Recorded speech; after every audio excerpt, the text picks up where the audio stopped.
So I got a question in the comments the other day that asked what I'm eating and if I'm only eating whole foods or what it all looks like. And that's a question I got a lot in those 2.5 years when I didn't eat sugar. And people were like, how do you not eat sugar, right?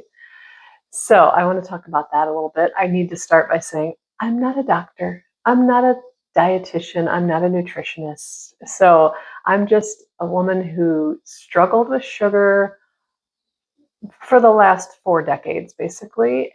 And then I was sugar free for about 2.5 years. I lost the weight. I maintained it pretty effortlessly. I had boundless energy pretty much. And then I believed a lie that I could have just one again. And I fell back into the pit that is sugar addiction. And now, praise the Lord, I'm out of the pit again. It's taken years to get back out of it. I mean, seriously, years. But I'm out and I'm adjusting and finding my way again. So everything I'm sharing with you today is what has worked for me. It may not be what works for you, and that is totally okay. I'm not going to try to convince you to eat a certain way or be vegan, be carnivore, somewhere in between. Everybody's body is different, and so we just have to find what works for us. Oh, and something I think is noteworthy, for me anyway, the way I'm eating this time around that I'm quitting sugar is different than the last time. Because this time I am in perimenopause.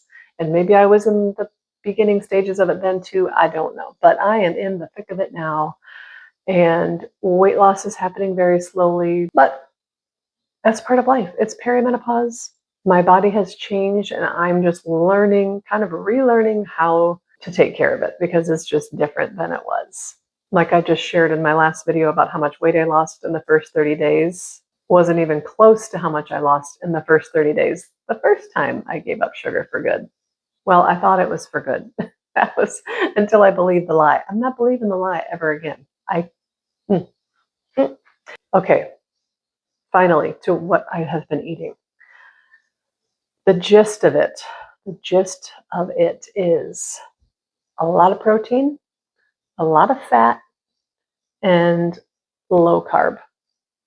And I know that's not what people want to hear, but I didn't have no carbs. And I'm going to tell you, I have been pretty loosely keeping track of my macros. I didn't even know what macros were, but I heard everybody talking about them. I didn't want to keep track, but I thought I'm just going to start experimenting and really be honest with myself with like, what am I putting in my body? Because I think, gosh, I didn't eat that bad yesterday or whatever. But then when you really look at the numbers, when I look at the numbers, then I can gather this data and see how my body responds. Oddly enough for me, Gen Xer here, we grew up in the low fat era. Everything was like, you gotta cut the fat. You just have to do no fat everything. And so that's still like deep in my brain somewhere, even though I know better now. But the higher the fat for me, that's when my body responds beautifully.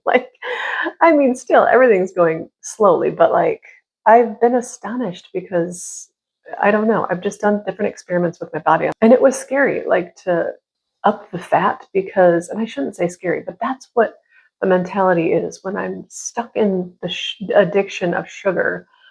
I'm not in a good frame of mind. And so any tweak that I think might have me gain even more weight is just scary at the time. So I'm telling you, I just have to throw this in there as a squirrel thought. I am so much more at peace after this first month without sugar, like praising God, because I'm telling you, I just hope you'll join me. I just hope you'll try it. See how you feel. See how your body reacts, how your mind reacts. It's just amazing how quickly it can happen. Like I said, I still have about 30 pounds I want to lose.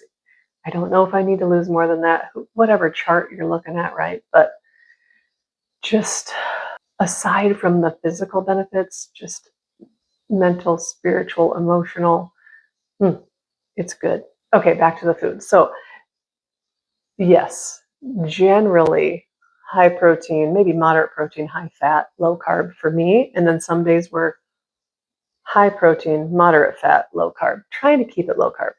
There were several days where it was high carb because I love to make lasagna, and I only do it maybe once a month, if that. But I had lasagna, I had potato chips, I had pizza, and this is a good time to mention, I do realize, like the pizza, the lasagna, I can control what type of sauce I put in and get a sauce that doesn't have any sugar. But like pizza that we order from a restaurant most likely has sugar in it. And so that's for another video. Like, what does no sugar really mean? Well, how come you can eat that and blah, blah, blah. So, but I also had kind of like what I call crutches, which are like flavored drinks, but like zero sugar. Not ideal, and they're not things I'm recommending necessarily. That's just what helped me, because my goal for that in the beginning, and forever, but like that first month getting off of sugar, the first week really, is not easy if you're addicted.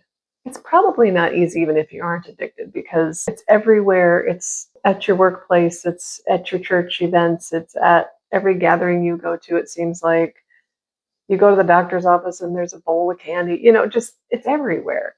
And so for me, having these crutches is not a shameful thing. They're not something I want to have forever, but I like to think of it as if, like, if I sprain my ankle is not doing well. And so I need to have crutches for a while until that can heal. And so that's how I'm looking at my issues with sugar. My body is not doing well. My body does not handle sugar well. And it needs healing. My body needs healing. And so, listen, I know these beverages that don't have sugar in them are not going to heal my body, but they're going to help me to stay away from some other things that maybe are a little more detrimental. That's my theory. It's what works for me. Some people have to stay completely away from anything that even tastes sweet. So you gotta experiment. I'm telling you what worked for me. But like I said, higher protein, higher fat, lower carb. Generally speaking, it was not a perfect 30 days. It's not going to be a perfect life. My main goal is to stay off of the sugar, the processed sugar. All that to say, I'm keeping it simple. That's what I like to do. If you like to whip up recipes, you can figure that out. I am just more like, I like very simple and clean, and the definition of clean is different for a lot of people. So I hope that's helpful. I know it's not fancy, but that's how I like it. I like not fancy. I like simple. I like quick. If you have any specific questions, please just let me know. I'm happy to answer them. You might not like my answers, but I'm happy to answer what worked for me. Let me know if you are joining me, whether you're watching this right now in July of 2026 or years from now. Are you going to join me on this sugar-free life? I hope you will, and I hope to see you in the next video.